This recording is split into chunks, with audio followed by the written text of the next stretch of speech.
آج ہمارے شہر کی بڑی بڑی اور پاش کالونیوں میں بہت بڑے بڑے مکان کوٹھیاں ہیں جہاں صرف ایک بوڑھا اور ایک بوڑھی رہتی ہے.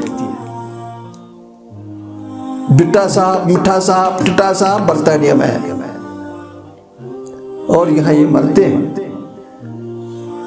اور انہیں پانی پلانے والا بھی کوئی نہیں ہوتا. پیسہ ضرور، پیسے کے پاس ایک طاقت ہے لیکن پیسہ ہی سب کچھ نہیں ہوتا.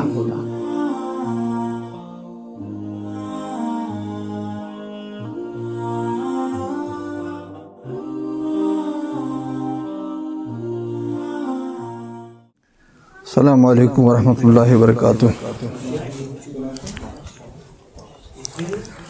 الحمد للہ نحمدہ ونستعینہ ونستغفرہ ونعوذ باللہ من شرور انفسنا ومن سیئات اعمالنا من یہدہ اللہ فلا مضل لہ ومن یضلل فلا ہادی لہ ونشہد ان لا الہ الا اللہ وحدہ لا شریک لہ ونشهد أن سيدنا ونبينا وحبيبنا محمدا عبده ورسوله أرسله بالحق بشيرا ونذيرا بين يدي الساعة ومن يطع الله ورسوله فقد رشد ومن يعص الله ورسوله فقد ضل وغوى.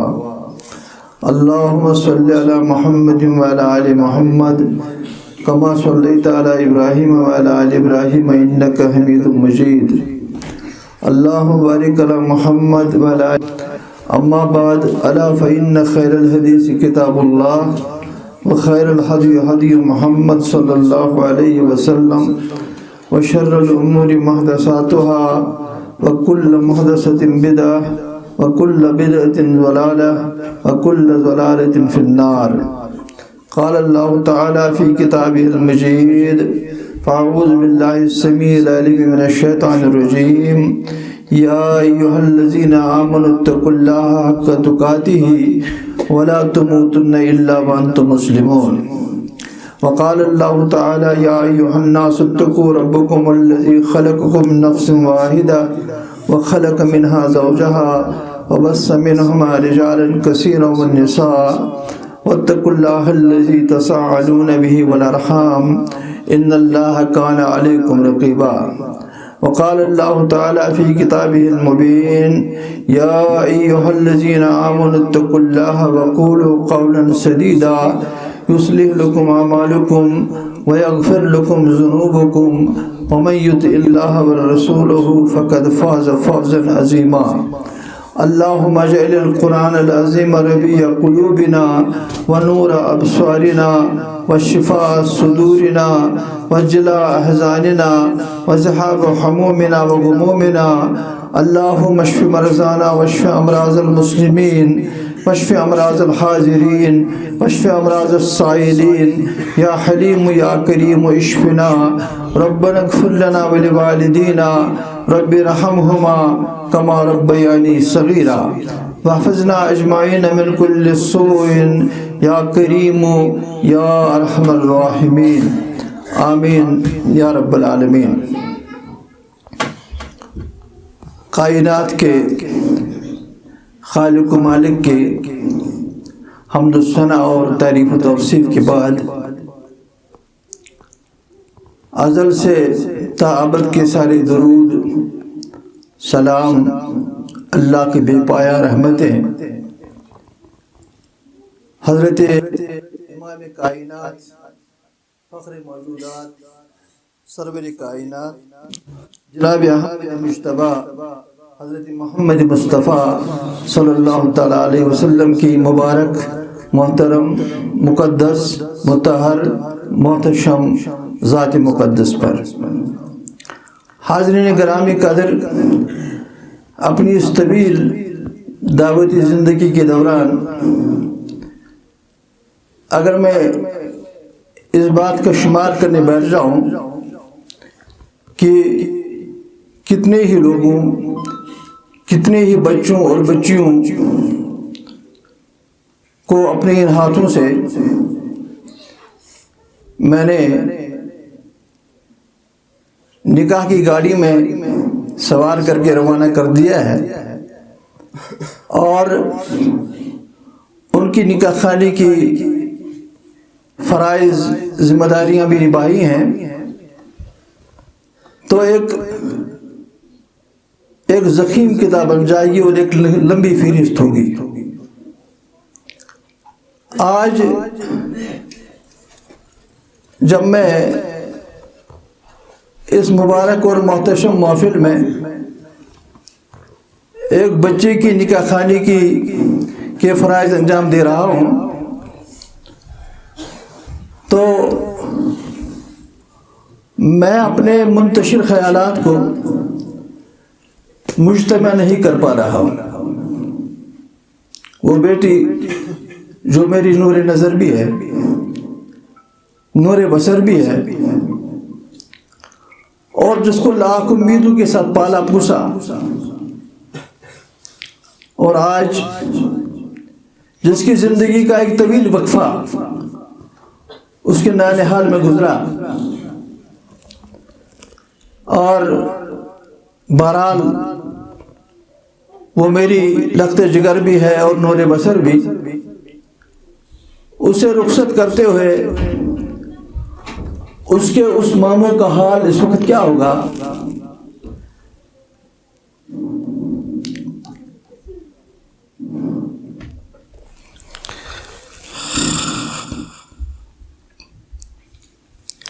ایک واقعہ کل مجھے یاد دلا رہی تھی پرسوں، اس کے متعلق بات ہو رہی تھی، تو اس نے کہا ایک دن ایسا بھی آ گیا کہ اس کے لیے مجھے کوئی کپڑا لانا تھا،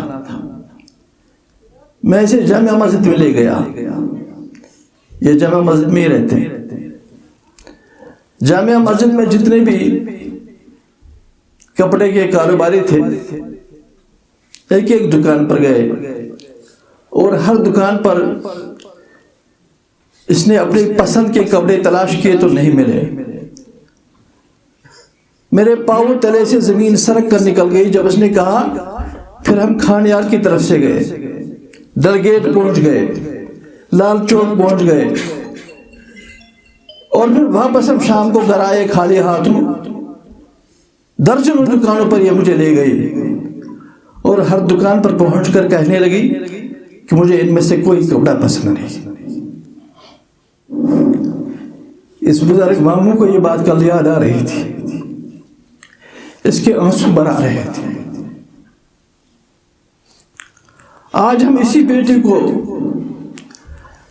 ودا کر رہے ہیں،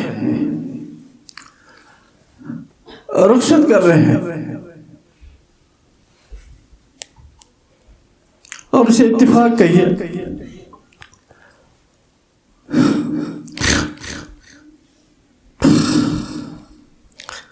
تقدیر الہی کہیے کہ یہ جا رہی ہے اور بہت دور جا رہی ہے۔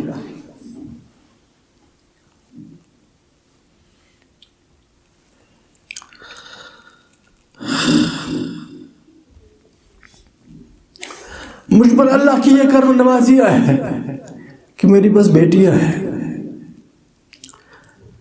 کوئی بیٹا نہیں۔ اللہ کی ذات پر کامل اعتماد ہے، مگر بہرحال بشر ہو۔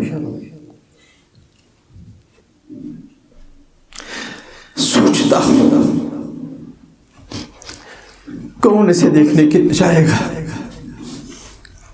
اتنا دور، اتنا لمبا سفر۔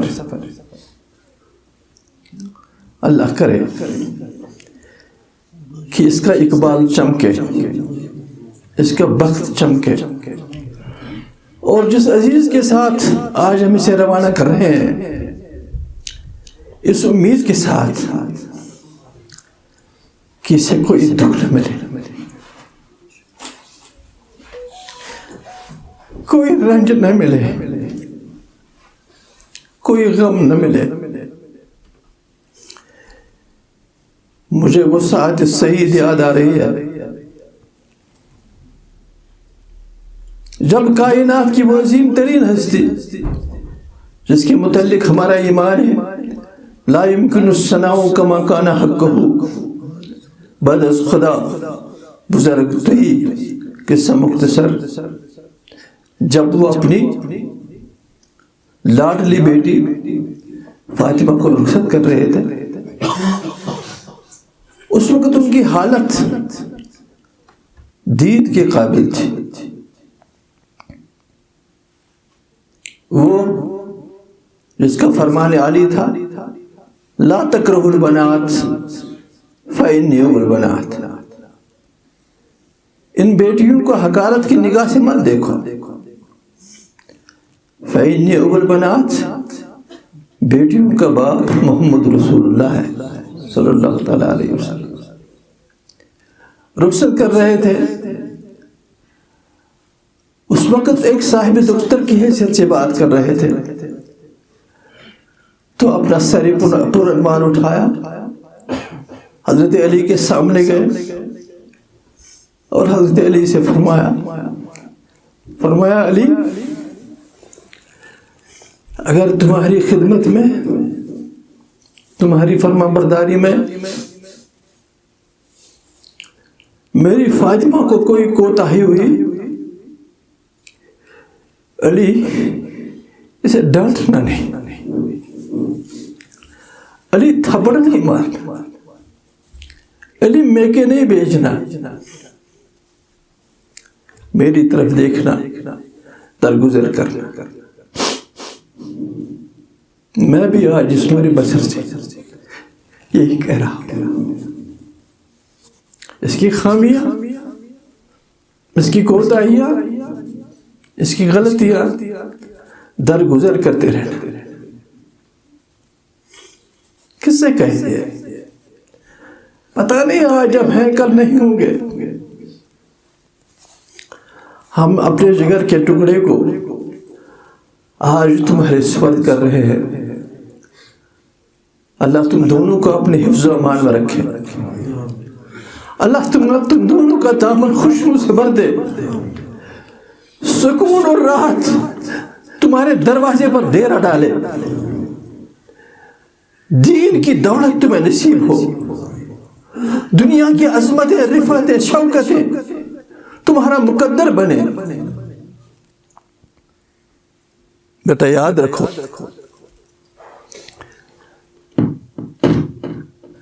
یاد رکھو، یہ عورتیں، یہ بیٹیاں، یہ پسلی سے پیدا کی گئی ہیں. حضرت حوا کی پسلی سے پیدا کی گئی ہے اور اس پسلی سے ان کی تخلیق کا اظہار کبھی ہوتا ہے. مزاج میں کبھی کجی آ جاتی ہے اور کجی جب آ جاتی ہے تو ان کے منہ سے کچھ ایسی باتیں نکلتی ہیں کہ شوہر ریئیکٹ کرنے کو آتا ہے، رد عمل دکھانے کو آتا ہے. حضور نے فرمایا صلی اللہ تعالی علیہ وسلم، دو چیزیں ہیں لڑکیوں میں، عورتوں میں، دو خطائیں، دو خامیاں، دو کوتاہیاں. ایک، لعنت ان کی زبان سے نہیں اترتی، بار بار لعنت کا اظہار کرتی ہے، اس کو لعنت، اس کو لعنت. اور دوسرا، یہ اپنے اہل کے زیادہ شکر گزار نہیں ہوتے. ساری زندگی ان کی خدمت کیجیے اور یہ بھی آپ کی خدمت کریں گی. اپنا گھر، اپنا وطن، اپنے والدین، اپنے بھائی بہن سب کو چھوڑ کر پھر یہ عورت اپنے خاوند کے گھر کی ہو جاتی ہے. لیکن کبھی ایسا ہوتا ہے کہ خاوند بھی اکثر کی ساری فرمائشیں پوری کرتا ہے. 29 سال پوری کرے، 30 سال پوری کرے، 40 سال پوری کرے، لیکن کبھی ایسا دن بھی آتا ہے کہ اس نے کوئی مطالبہ کیا، خاوند نے کل پرسوں کی بات کی، تو اس وقت اس کا پیمانے صبر لبریز ہو جاتا ہے اور کہتی ہے کہ مجھے یہاں کیا ملا؟ حضور کا فرمان ہے صلی اللہ علیہ وسلم، مجھے یہاں سکی کب ملا؟ نہیں، میں اپنی بیٹی کی بھی بات کرتا ہوں، اپنی ماؤں کی بات کرتا ہوں. تو اس وقت مردانگی یہ ہے، مردانگی یہ نہیں ہے کہ تم تھپڑ اٹھاؤ، مردانگی یہ نہیں ہے کہ تم ڈانٹو، مردانگی یہ ہے کہ تم میں کتنی پیشنس، تدبر کتنا ہے، فہم و فراست کتنا ہے، تحمل کتنا ہے، پیشنس کتنی ہے، قوت برداشت کتنا ہے، رویے میں لچک کتنی ہے، تم نے اس کی مزاج کی کتاب کتنی پڑھی ہے. بس تھوڑا سا باہر نکلنا ہے 10-15 منٹ، 10-15 منٹ بعد آؤ تو اسے یاد بھی نہیں ہوگا کس نے کیا کہا ہے، ریئیکٹ نہیں کرنا ہے. تب زندگی کی گاڑی صحیح ٹریک پر چلے گی، صحیح ٹریک پر چلے گی. ہماری بیٹیاں، ہماری مائیں کس شمار و قطار میں؟ اور میں تمہیں سناتا ہوں بیٹا، ہماری ماں، وہ عظیم تر ماں جو ہمارے سید المرسلین صلی اللہ علیہ وسلم کی بعد بھی 50 سال تک اس دنیا میں رہی، حضرت سیدہ ام المومنین عائشہ صدیقہ، آپ سب کہیے رضی اللہ عنہا، جس کا ذہن کمپیوٹر تھا، وہ لاڈلی اور چہیتی بیوی حضور کی طرف سے، زبردست ذہین، زبردست انٹیلیجنٹ. ایک دفعہ حضور نے فرمایا عائشہ، میں جانتا ہوں تم کب مجھ سے راضی ہوتی ہو اور کب ناراض ہوتی ہو. اندازہ کیجئے یہ کون ہے؟ کیا اسے کبھی حضور سے ناراض ہونا چاہیے تھا؟ ہونا چاہیے تھا؟ نہیں ہونا چاہیے تھا. لیکن بہرحال اس صنف نازک، وہ بھی اسی پسلی کا اظہار کبھی کبھی اس کی مزاج سے ہوتا تھا. تو اس نے کہا، عرض کیا یا رسول اللہ صلی اللہ علیہ وسلم فرمائیے نا، آپ نے کیا کیسی اندازہ لگایا میں کب آپ سے ناراض ہوتی ہوں اور کب راضی ہوتی ہوں؟ اس بیٹے سے کہتا. تو اس نے کہا، آپ نے فرمایا کہ جب آپ مجھ سے ناراض ہوتی ہیں، کسی کام پر کوئی چیز، کوئی مطالبہ، کوئی فرمائش آپ کی پوری نہیں ہوئی، کوئی بات آپ کی نہیں مانی، آپ ناراض ہوتی ہیں، تو اگر اس دوران آپ کو قسم کھانے کی ضرورت پڑتی ہے تو آپ کہتے ہیں فَوَرَبِّ ابراہیم، قسم ابراہیم کے رب کی. یعنی ہم کشمیری میں کہتے ہیں چھاوا پنن، چھاوا پنن سنا سن ناراضگی. حضرت ابراہیم سے خدا سن قسم. تو حضرت عائشہ نے فرمایا کہ جب میں آپ سے خوش ہوتی ہوں تو تب کہتی ہے فَوَرَبِّ محمد، قسم محمد کے خدا کی صلی اللہ تعالیٰ علیہ وسلم. اس لیے بیٹا یہ مراحل آئیں گے تمہاری زندگی میں، اور تمہیں قدم قدم پر تدبر تحمل سے کام لینا ہوگا. آج جس جگہ پر تم بیٹھے ہو، اگر دینی اعتبار سے کائنات کی سب سے بڑی دینی شخصیت اس وقت آپ کے ساتھ ہوتی، اور دوسری شخصیت وہ ہوتی جو دنیوی اعتبار سے سب سے بڑی ہو، جس مقام پر آپ اس وقت بیٹھے ہیں، اس مقام پر ہم انہیں بٹھا نہیں سکتے. زیادہ سے زیادہ ہم انہیں یہ پروٹوکول دیتے، کوئی ایک آپ کی دائیں بیٹھتا اور ایک آپ کی بائیں بیٹھتا. آپ اس وقت جس جگہ پر بیٹھے ہیں بیٹا، آپ اس وقت گیسٹ آف آنر ہیں. یہ جو آپ کو اللہ نے اس وقت مرتبہ دیا نا، اس ساری مجلس کی رونق تم ہو، اس کی زینت تم ہو. یہ آپ کے پروانے، ہم آپ کی میزبان، سب کی نگاہیں تم پہ. اور جہاں تم بیٹھے ہو جہاں تم بیٹھے ہو بیٹا، ہم شادی شدہ لوگ کہیں گے تمہیں دیکھ کر کہ گزر چکی ہے یہ فصل بہار، کبھی ہم پر بھی، ہم بھی وہاں کبھی بیٹھے ہیں، لیکن وہاں بیٹھنے کی قیمت ہم اب تک چکا رہے۔ وہی صبر، وہی پیشنس۔ میں اب بوڑھا ہونے جا رہا ہوں، ہو چکا ہوں، اور اس موقع پر بھی، زندگی کے اس مرحلے پر بھی، کبھی جو میری شریک حیات ہے اب بھی کبھی کبھی اس کی مزاج سے پسلی کی کجی کا اظہار ہوتا رہتا ہے۔ اس لیے شادی کرنا کوئی کمال نہیں، شادی کو نبھانا کمال ہوتا ہے، شادی کو نبھانا کمال ہوتا ہے۔ ایک انگریزی مفکر نے کہا ہے کہ keep your eyes wide open before marriage.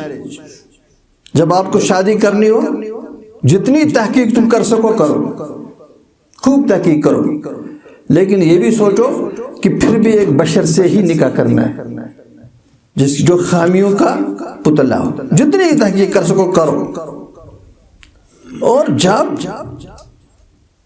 یہ کاغذ پر سیاہی پڑ جائے، ایجاب قبول ہو، نکاح ہو، تو پھر and half shut afterwards, پھر ایک آنکھ بند کر کے چلنا ہو، دونوں کو، کیونکہ تم دونوں خامیوں کے پتلے ہو۔ تمہارے والدین وہ بھی خامیوں کے پتلے ہیں، لکھنے والے بھی خامیوں کے پتلے ہیں، ایجاب قبول دینے کرنے والے بھی خامیوں کے پتلے ہیں، اور یہ خامیوں کا صدور تم دونوں سے ہوتا رہے گا۔ اسی لیے قرآن نے تمہیں کہا ہے ہن لباس لکم وانتم لباس لہن۔ پہلے میری بیٹی سے کہا ہے ہن لباس لکم، تم اس کی لباس ہو، اس کی، اور بعد میں سے کہا ہے وانتم لباس لہن، تم اس کے لباس ہو۔ کیوں پہلے عورت کا ذکر آیا؟ اس لیے کہ آج میں جس بیٹی کو رخصت کرنے جا رہا ہوں، یہ 2 دن 10 دن کے لیے نہیں، یہ ساری زندگی کے لیے اپنے وطن مالوف کو، اپنے والدین کو، اپنے اعزاء اقارب کو، اپنی سہیلیوں کو، اپنے ماحول معاشرے کو ودا کرنے جا رہی ہے۔ اور جب تمہارے گھر میں پہنچے گی تو اس گھر کی زیادہ خامیاں اس پر منکشف ہوں گی، کیونکہ اس کو وہاں ہی رہنا ہے نا۔ اسی لیے پہلے اسی کا ذکر آیا ہے ہن لباس لکم وانتم لباس لہن۔ اس سے کہا گیا کہ تم اس کے لباس ہو، یعنی جو خامیاں تم دیکھو، جو عیوب تم دیکھو، جو کوتاہیاں تم دیکھو، تم اس کا لباس بن جاؤ، یعنی پردہ کرو، پردہ کرو۔ اپنے سسرال کا کوئی عیب، کوئی خامی، کوئی غلطی اپنے باپ سے بھی نہ کہو، اپنی ماں پر بھی اس کا افشا نہ کرو، اور بعد میں تمہاری باری آتی ہے وَأَنْتُمْ لِبَاسٌ لَهُنْ، اور تم اس کے لباس ہو۔ تم پر تو بس اس کی خامی منکشف ہوگی، اس کے باپ کی نہیں، اس کی ماں کی نہیں، اس کے والدین کی نہیں، اعزاء اقارب کی نہیں۔ اس لیے پھر تان یہاں آ کر ٹوٹتی ہے کہ نکاح کو کامیاب بنانے کے لیے، نکاح کو مستحکم بنانے کے لیے، مضبوط بنانے کے لیے ضروری ہو کہ یہ ایک دوسرے کی مزاج کو سمجھے، ایک دوسرے کی مجبوریوں کو سمجھے۔ میری بیٹی اپنے اس شوہر نامدار کی اقتصادی بلینکٹ کو دیکھ لے، فرمائشیں زیادہ نہ کرے، مطالبات زیادہ نہ کرے، اور اس کی مالک کمبل سے باہر اپنے پاؤں نکالنے کی کوشش نہ کرے تو مسائل پیدا ہوں گے، مسائل پیدا ہوں گے۔ ہم آج ایک ایگریمنٹ کر رہے ہیں، ایک معاہدہ کر رہے ہیں، جس ایگریمنٹ کے بارے میں، جس ایگریمنٹ کو قرآن نے کہا ہے میثاقاً غلیظا، انبریکیبل، مستحکم، پائیدار، مضبوط، اور اس کو استحکام دونوں کو بخشنا ہے، اپنی زبان سے اس پر قابو رکھنا ہے، آنکھ پر قابو رکھنا ہے، دل کی دھڑکنوں پر قابو رکھنا ہے، دونوں طرف کے والدین کو، اعزاء اقربا کو، اس رشتے کو اپنی زبان سے، اپنی سوچ سے، فکر سے، قلم سے، اشارے سے اسے خوشگوار بنانے کے لیے اپنی سعی مشکور کرنی ہوگی۔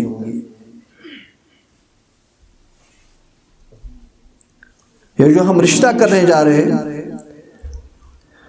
آج یہ بیٹی جو جا رہی ہے ہمیشہ کے لیے جا رہی ہے، اس کے رشتے اب بدل جائیں گے۔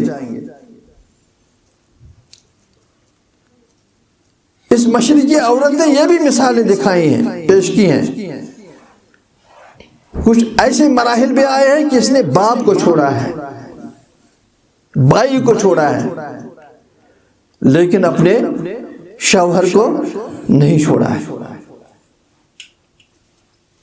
اس کا آج سب کچھ بدل جاتا ہے، یہاں تک کہ اگر ہم آنکھیں بند کر کے سوچ لیں، اس کا مقبرہ بھی بدل گیا، بدل گیا۔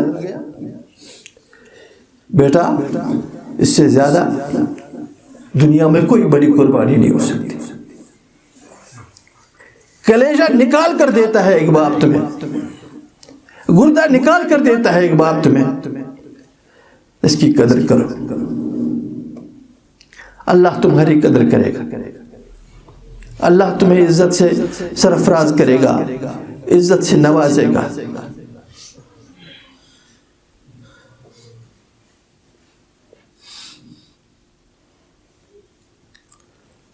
آج وقت بہت ہو چکا، دیر بہت ہو چکی، مجھے احساس ہے آپ دن بھر کے تھکے ماندے ہیں۔ نکاح، فلسفہ نکاح یہ ایک طویل مضمون ہے جس پر بہت گھنٹوں بولا جا سکتا ہے، بہت دیر ہو چکی ہے، اس پر بات نہیں کر پاؤں گا۔ ماشاءاللہ آپ سب ذہین ہیں، میں آپ کا زیادہ وقت بھی نہیں لینا چاہتا، اتنا کہوں گا کہ حضرت عمر، سیدنا عمر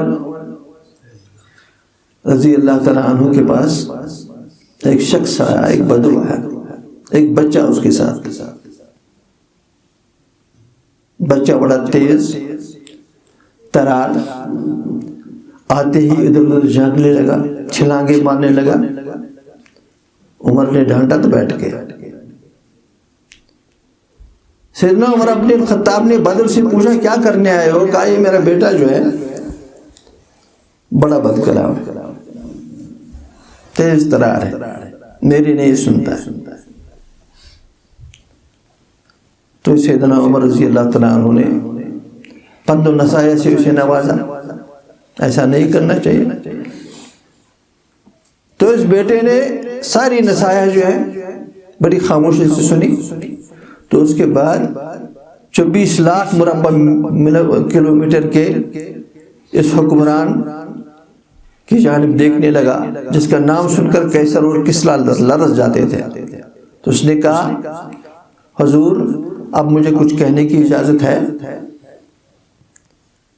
تو حضرت عمر چونک گئے، بچہ اور اس انداز کا طرز گفتار، کہاں بولو کیا بات ہے؟ تو اس نے کہا حضور آپ نے مجھے والدین کے حقوق تو بتائے لیکن اسے اولاد کے حقوق نہیں بتایا آپ نے، کیا میرا اس پر کوئی حق نہیں تھا؟ کہا تھا. تو بچے نے کہا آپ ہی فرمائیے, موٹے موٹے 2-3 حقوق بیان کیجیے. تو حضرت عمر نے کہا رضی اللہ تعالیٰ عنہ کہ جب اس نے شادی کی تو شادی سے پہلے اسے دیکھنا چاہیے تھا کہ میں کہاں شادی کرنے جا رہا, کس کے ساتھ کرنے جا رہا ہوں, اس کا مزاج, اس کی سوچ, اس کی فکر کیا ملتی جلتی ہے. نمبر 1. نمبر 2, پھر جب بچہ پیدا ہوا تو اس کا اچھا نام رکھنا تھا. نمبر 3, پھر اس کی اچھی تربیت کرنی تھی. تو اس نے کہا کہ امیر المومنین رکیے. حضرت امیر المومنین رک گئے. تو بچہ کہنے لگا کہ اس سے بس ان 3 باتوں کے بارے میں پوچھئے. جو میری ماں ہے وہ بڑی تند مزاج ہے, سخت مزاج ہے, کھردرا ہے اس کا مزاج. اس نے درست انتخاب نہیں کیا ہے. بہرحال وہ میری ماں ہے جیسی بھی ہے, لیکن پہلا حق جو آپ نے اسے بتایا وہ یہ ہے کہ میرا اچھا نام رکھتے. تو اسے کہو کہ میرا کیا نام رکھا ہے. اس معاشرے اور اس معاشرے میں کتنا فرق ہے آپ کو اندازہ ہوگا. آج ہم اپنے بچوں کے نام تو رکھتے ہیں لیکن نام کا معنی معلوم نہیں.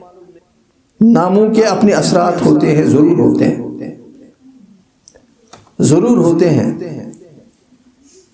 یعنی عبد الرحمن, عبد الغنی کوئی ہلکا کوئی باری نام نہیں ہوتا. البتہ اگر نام کے معنی غلط ہو تو غلط نام تو غلط معنی انسانی زندگی کو متاثر کر دیتے ہیں. تو اسے بتائیے اس نے میرا نام کیا رکھا ہے. تو حضرت عمر نے پوچھا منصد سے کیا اسے نام تھا. اس نے بولا امشی میں نام تھا ڈمبشوج, یہ ایک جانور کا نام ہے, بتاؤ میری خصلت کیسی ہوگی. تو اس نے کہا جانور کی ہوگی. کہا حضور قصور کس کا, اس کا یا میرا. کہا اسی کا. کہا اس کے بعد ذمہ داری آپ نے فرمائی کہ اسے اچھی تربیت میری کرنی تھی نا, تعلیم دینی تھی نا. تو اس نے کہا ہاں. تو اس نے کہا کہ اس سے پوچھو کہ کیسی تربیت کی ہے. میں تھوڑا سا بڑا ہوا تو اس نے مجھے چرواہوں کے ساتھ بھیج دیا جنگل. چرواہوں کا مزاج بہت سخت ہوتا ہے, وہ دن بھر سیٹیاں بجاتے رہتے ہیں, اول فول بکتے ہیں, گالیاں ان کی زبان پر ہوتی ہیں. جس ماحول میں میں رہ رہا ہوں اس کا لازمی تقاضا یہی تھا, یہی ہونا تھا جو آپ میری وجہ سے اس پر گزر رہی ہے. کس ماحول میں مجھے بھیج دیا, میری وہاں کیا تربیت ہوتی, میری وہاں کون سی تعلیم ہوتی. تو سیدنا عمر بن الخطاب نے بدو کی طرف دیکھا, تم غلط مقدمہ لے کر آئے, غلط مقدمہ لے کر آئے ہو. تم اپنے حقوق تو طلب کرتے ہو بیٹے سے, لیکن تم نے بیٹے کے حقوق ادا نہیں کیے. اس لیے شادی انسان جب بھی کرے, حضور نے فرمایا کہ صلی اللہ علیہ وسلم انسانی زندگی میں اور انسانی معاشرے سے گناہ کے خاتمے کے لیے, جنسی انارکی کو ختم کرنے کے لیے, سیکس کے طوفان کو ختم کرنے کے لیے لازم ہے کہ میرا ہر امتی نکاح کرے, چاہے وہ کتنا ہی غریب بھی ہو, تاکہ بدکاری کا معاشرے سے خاتمہ ہو سکے. تو حضور صلی اللہ علیہ وسلم نے جو اس حوالے سے قانون دیا, جو قواعد دیے, جو ضوابط دیے, وہ بہت معروف ہیں. حضور صلی اللہ تعالی علیہ وسلم نے ایک نوجوان کو اس حد تک کہا جو نکاح کے قابل ہو کہ جس نے نکاح کی میری سنت سے اعراض کیا فلیس منی، وہ ہم میں سے نہیں ہے۔ لیکن چونکہ نسل انسانی کے لیے جہاں یہ نکاح انسانی آنکھ، انسانی دل اور انسانی قدم کو ڈگمگانے سے بچاتا ہے، وہاں ایک نسل کو دنیا میں لانے کا موجب ہوتا ہے۔ تو اس جنسی خواہش کی تسکین کی وجہ سے جو بچہ دنیا میں آیا، یہ محض اتفاق نہیں، پھر اس کو شتر بے مہار کی طرح اسلام نے نہیں چھوڑ دیا، اس نے اس پر لازم کر دیا کہ اس کی تربیت اچھی ہو، اس کی تعلیم اچھی ہو، اس سے حقوق طلب کرنے سے پہلے اس کے حقوق ادا کرے۔ مجھے ایک تھوڑا سا واقعہ یاد آ رہا ہے، اس پر میں بات ختم کر دوں گا۔ اس وقت کائنات میں خانہ کعبہ کا حرم پاک کا ایک عظیم امام ہے، شیخ شریم، شیخ شریم یا شیخ سدیس، شیخ شریم، سدیس، شیخ سدیس۔ وہ بیان کرتے ہیں کہ ایک دن ہمارے گھر میں مہمان آنے والے تھے، میری ماں نے بڑی محنت سے کچھ ضیافتیں تیار کر لی۔ میں بچہ تھا، کھلنڈا تھا، شریر تھا، تو یہ جو ڈشز بنائی تھی تو میں اٹھا، میں نے اس میں مٹی ڈالی، میں نے مٹی ڈالی اس میں، تو خود کہتا ہے کہ اندازہ کیجئے کہ میری ماں پر اس وقت کیا گزری ہوگی۔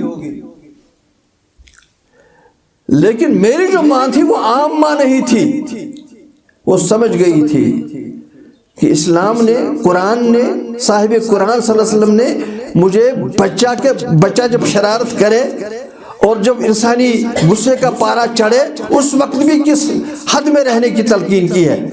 اس نے ہاتھ مجھ پر نہیں اٹھایا، نہ مجھے گالی دی، نہ کٹر میں وہ، نہ کڈنم لات۔ تو کہتا ہے کہ پتہ ہے میری ماں نے مجھ سے کیا کہا؟ میری ماں نے کہا جا تجھے اللہ خانہ کعبہ کا امام بنا دے۔ اس غصے کے موقع پر بھی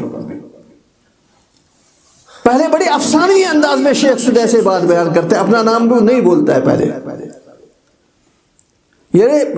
یہ سسپینس رہتا ہے اس سٹوری کے آخر تک، جب تجھے اللہ کا خانہ کعبہ کا امام بنا دے۔ تو پھر بولتا ہے، پھر رونے لگتا ہے شیخ سدیس، زبردست رونے لگتا ہے۔ تو پوچھنے والے کہتے ہیں ٹھیک ہے امام صاحب، آپ کہتے ہیں کہ اس نے ایک بچے کو کہا کہ جاؤ تجھے خانہ کعبہ کا امام بنا دے، اب روتے کیوں ہیں؟ تو اس نے کہا وہ بچہ تو میں ہی تھا نا، وہ بچہ تو میں ہی تھا۔ کیا ہماری مائیں آج ایسی ہیں؟ ہماری مائیں ایسی ہیں؟ آج ہمارے بچے کو ساری رائمز یاد ہے، کیا یاد نہیں اسے؟ اگر یاد نہیں ہے تو اخلاقی تربیت نہیں اس کی، اگر یاد نہیں ہے تو قرآن پتہ نہیں، اگر یاد نہیں خود اپنے والدین کے حقوق یاد نہیں، پھر انہیں گھسیٹتا ہے، سڑک پر پھینک دیتا ہے۔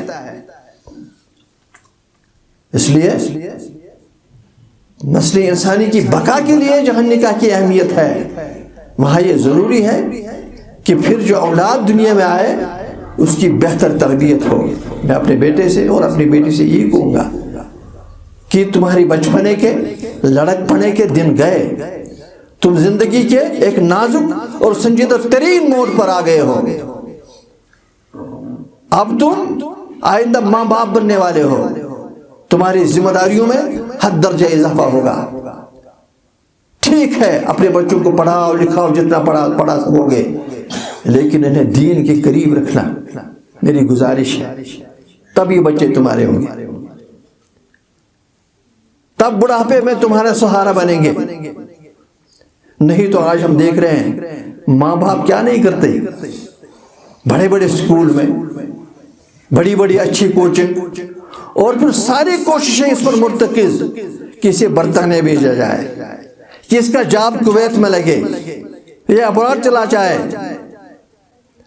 آج ہمارے شہر کی بڑی بڑی اور پاش کالونیوں میں بہت بڑے بڑے مکان کوٹھیاں ہیں جہاں صرف ایک بوڑھا اور ایک بوڑھی رہتی ہے. بٹا صاحب، مٹھا صاحب، ٹٹا صاحب برطانیہ میں ہے اور یہاں یہ مرتے ہیں اور انہیں پانی پلانے والا بھی کوئی نہیں ہوتا. پیسہ ضرور، پیسے کے پاس ایک طاقت ہے لیکن پیسہ ہی سب کچھ نہیں ہوتا. آپ جوانوں سے بھی یہی گزارش کرو، سب جوانوں سے یہ گزارش کروں گا، قطعاً تم اپنے بچوں سے یہ توقع نہ رکھو کل یہ تمہاری خدمت کریں گے جب تک تم انہیں اس کے لیے آمادہ نہ کرو، اور اس کے لیے وہ ایسے آمادہ نہیں ہوں گے جب تک تم انہیں دین کے قریب نہ رکھو، قرآن کے قریب نہ رکھو. میری آپ سب سے یہ گزارش ہے کہ ہم شادیاں سادگی سے کریں، تکلفات سے، رسوم اور روایت سے دور رہ کر کریں، لیکن نئی نسل کی تربیت کے حوالے سے ہم حساس ہو جائیں اور ہم سنجیدہ ہو جائیں. اور اس بات پر میں اپنی بات ختم کروں گا کہ یہ جو ہم نکاح پڑھنے جا رہے ہیں، حجاب قبول کرنے جا رہے ہیں، ایک خاص شرط ہے اس کے ساتھ کہ اگر وہ شرط ہم نے پوری نہیں کی تو نکاح نہیں ہوا، جسے ہم مہر کہتے ہیں. مہر کے حوالے سے ہم لوگ بہت کیئرلیس تھے، لاپرواہ تھے، لکھتے تھے اور پھر سوچتے تھے کس نے مانگا اور کس نے دیا. حضور نے فرمایا صلی اللہ علیہ وسلم اگر ہم ایمان والے ہیں تو ایمان والا ہونے کا تقاضا یہ ہے کہ جس پر ہم ایمان لائے ہیں اس کی بات تو مانے نا. شادی کرنے کے لیے تو ہم تیار ہیں، کچھ سنتیں ہمیں بڑی پیاری ہیں. دعوت پر جانا ہے تو اپنے دوست سے کہتا ہے کہ میں نہیں جاتا، فرصت ہی نہیں ہے، لیکن دعوت قبول کرنا سنت ہے نا. شادی میں نہیں کرتا، بڑا جنجال ہے، لیکن یہ سنت ہے نا. یہ سنت سنت تو بڑے پیارے ہیں، ٹھیک ہے، لیکن جسے شادی ہوتی ہے، حلال ہوتی ہے، اگر اس حوالے سے ہم لاپرواہ بنے. حضور نے فرمایا صلی اللہ علیہ وسلم کہ جس شادی اور نکاح میں مہر کا تعین ہوا، لکھا گیا اور ادا نہیں ہوا، زمین سرک جاتی ہے. ارشاد فرمایا کہ اگر ادا نہیں کیا تو ان دونوں کی جو بسترے والی زندگی ہے، سمجھتے نا آپ، جو بسترے والی زندگی ہے وہ بدکاری لکھی جاتی ہے. اس لیے مہر کم لکھو یا زیادہ لکھو، وہ ادا کرو. اور یاد رکھو یہ مہر کم ہو یا زیادہ ہو، یہ ٹوٹل اس بچی کی پراپرٹی ہوتی ہے. ٹوٹل، میں یہ اپنی بیٹی کی بات نہیں کر رہا، امت مسلمہ کی بیٹیوں کی بات کر رہا. یہ ٹوٹل اس کی بات، اس کے شوہر کا، اس کے باپ کا، اس کے نانحال کا، اس کے دودیال کا، اس کے ساتھ کوئی تعلق نہیں ہوتا، کوئی حق کی ملکیت نہیں. آج ایسا بھی کبھی ہوتا ہے کہ ہم شادی کے بعد 1-2 سال کے بعد کہتے ہیں کہ ہم کچھ انویسٹمنٹ کریں گے، یہ کچھ سونا ہے اسے ہم فروخت کر دیں گے، زمین 1-2 کنال لیں، کہیں دکان لیں، کہیں کوئی کاروبار شروع کریں. اسلام کو اس میں کوئی اعتراض نہیں، مسئلہ ہے، اسے یاد کر کے جائیے، اسلام کو کوئی اعتراض نہیں. لیکن ایک بات یاد رکھیں کہ جب اس چیز کو ہم فروخت کرنے کے لیے نکل جائے، یہ سوچ کر نکل جائے کہ یہ کس کی پراپرٹی ہم بیچنے جا رہے ہیں، یہ کس کی پراپرٹی بیچنے جا رہے ہیں، اس کا کسی کے ساتھ کوئی تعلق نہیں. یہ اس بیٹی کی پراپرٹی ہے، یہ اس کا سونا ہے یا یہ اس کا پیسہ ہے. اگر یہ بیٹی اس کی فروخت کرنے کے بارے میں یا کوئی چیز خرید کے بارے میں اپنے سسر ساس سے مشورہ کرے گی شوہر سے مشورہ کرے گی، ماں باپ سے مشورہ کرے گی، کرنا چاہیے، ان کے پاس تجربہ ہوتا ہے۔ اگر نہیں کرے گی، اس کی ایسی خود مختار مالک ہے کہ کسی کو یہ کہنے کا اختیار نہیں کہ یہ نافرمان ہے، یہ ٹوٹل پراپرٹی اس کی ہے۔ ہاں بعد میں جو چیز خریدی جائے اس کا کسٹوڈین تو شوہر ہی ہوتا ہے، دیکھ ریکھ تو وہی کرتا ہے، نگہداشت تو وہی کرتا ہے، اور آخرکار اس کے مزے بچے لوٹتے ہیں۔ لیکن یاد یہ رکھیے کہ جو چیز خریدی جائے، اس چیز کے فروخت کرنے سے، بیچنے سے، اس چیز کا جو ڈاکومنٹ بنے گا، اس کی جو دستاویز بنے گی، وہ کس کے نام پر بنے گی؟ کس کے نام پر؟ ہاں اسی بیٹی کے نام پر، یہ اسی کی پراپرٹی ہے، اس کے ساتھ اور کسی کا کوئی تعلق نہیں۔ میں دعا کروں گا اللہ کرے یہ رشتہ جو ہم کرنے جا رہے ہیں، اللہ کرے اس پر ہر آن اور ہر دم خوشیوں کی برسات ہو، سکون کی برسات ہو، راحت کی برسات ہو۔ ان دونوں کو اللہ تعالیٰ ظالموں کے ظلم سے، جابروں کے جبر سے، قاہروں کے قہر سے، ساحروں کے سحر سے بچا دے، ان کے دامن خوشیوں سے بھر دے، انہیں غموں سے، مشکلات سے، شدائد سے، مصائب سے بچا دے، اور ہر آن کی حفاظت کر دے، ہر آن کی حفاظت کر دے۔ اللہ تعالیٰ اس گھر کو، اس گھر کے در و دیوار کو، اس گھر کے کونے کونے کو خوشیوں سے مالا مال کر دے۔ یہ رشتہ ہر لحاظ سے برکت کا باعث بنے، اللہ کی رحمتوں کا نزول کا باعث بنے۔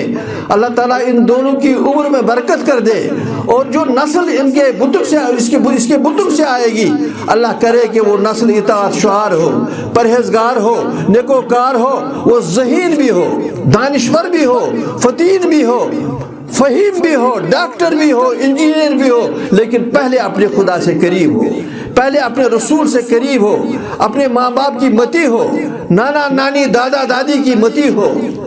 اور اللہ سے ہم مانگتے ہیں کہ ہمارے جو دوسری بیٹیاں مہندی، جن کے ہاتھ مہندی کے لیے ترستے ہیں، مولا ان کو بھی ان کا مقدر کا حصہ دے دے، ان کا مقدر کا حصہ دے دے، ان کے مقدر کا حصہ دے دے۔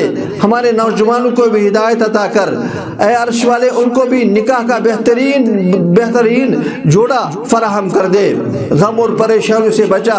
اے اللہ ہمارے مرحومین کی مغفرت فرما، ہمارے اموات کی مغفرت فرما، ہمارے ارواح کی مغفرت فرما، ہمارے والدین کی مغفرت فرما، ہم سب زندوں کی مغفرت فرما۔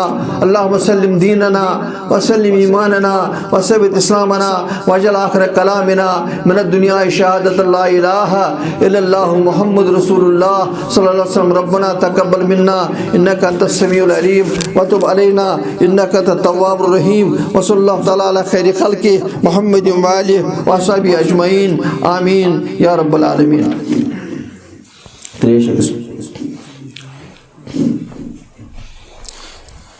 سید شاہ نواز صاحب، سید آصف صاحب،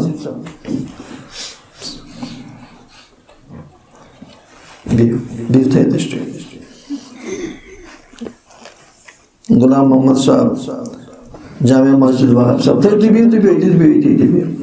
شبیر احمد بٹ صاحب، محمد سعید شمس،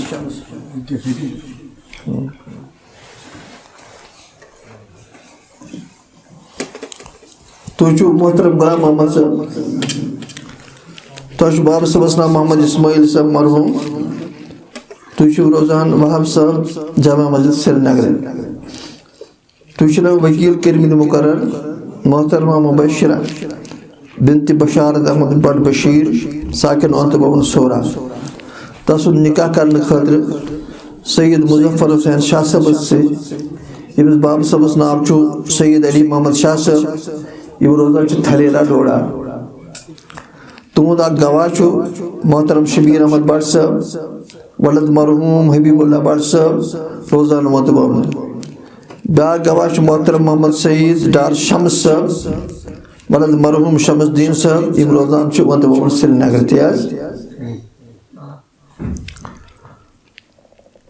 تو سید مظفر حسین شاہ صاحب چھو بنفس نفیس مجلس نکاح اندر شامل تو یمن سۭتۍ یِم زن قریبی قربا چھِ تِم چھِ سید شاہ نواز صاحب تہذ تو بیٚیہِ چھِ سید آصف صاحب یہ بہٕ وَنہٕ تہِ ؤنِو تُہۍ بہٕ غلام محمد ولد محمد اسماعیل ساکن وہاب صاحب جامع مسجد سری نگر بہٕ چھُس پننہِ وکالت دۄن شہیدن ہٕنٛدِ شہادت بخشان پننہِ موکلہ محترمہ مبشرہ بنت بشارت احمد بڑ بشیر ساکن وانت بھون سورا أمۍ سُنٛد نفس محترم سید مظفر حسین شاہ صاحب ولد سید علی محمد شاہ صاحب ساکن تھلیلا ڈوڈا جموں و کشمیر 5 لچھ روپیے بشکل طلائی 5 لچھ روپیے مہرس بدل یم مز 7 لچھ روپیے بشکل طلائی زیورات وصول سپز تو باقی واجب الوصول بہٕ چھُس پننہِ وکالت دۄن شہیدن ہٕنٛدِ شہادت بخشان پننہِ موکلہ ہُنٛد نفس محترم سید مظفر صاحبس بیان کرنہٕ آمتس مہرس بدل بخشوش مظفر صاحب کشمیری میں بات کرو اردو میں اردو میں سید مظفر حسین شاہ ولد سید علی محمد شاہ ساکن تھلیلا ڈوڑا جموں کشمیر مجلس نکاح میں اصالتاً حاضر ہوا ہوں اور اقرار کرتا ہوں کہ میں محترمہ مبشرہ بنت بشارت احمد بٹ بشیر ساکن اونت بھون سورا سری نگر کو اپنے نکاح میں 5 لاکھ روپے مہر کے عوض قبول کرتا ہوں، جس میں سے 3.5 لاکھ روپے بشکل طلائی زیورات ادا ہوئے، باقی واجب الوصول۔ میں ایک بار پھر اپنی قبولیت کا اظہار کرتے ہوئے کہتا ہوں کہ میں محترمہ مبشرہ کو بیان کردہ مہر کے عوض اپنے نکاح میں قبول کرتا ہوں۔ قبول ہے الحمدللہ رب العالمین، والصلاة والسلام علی سید الانبیاء والمرسلین وعلی آلہ واصحابہ اجمعین، آمین یا رب العالمین۔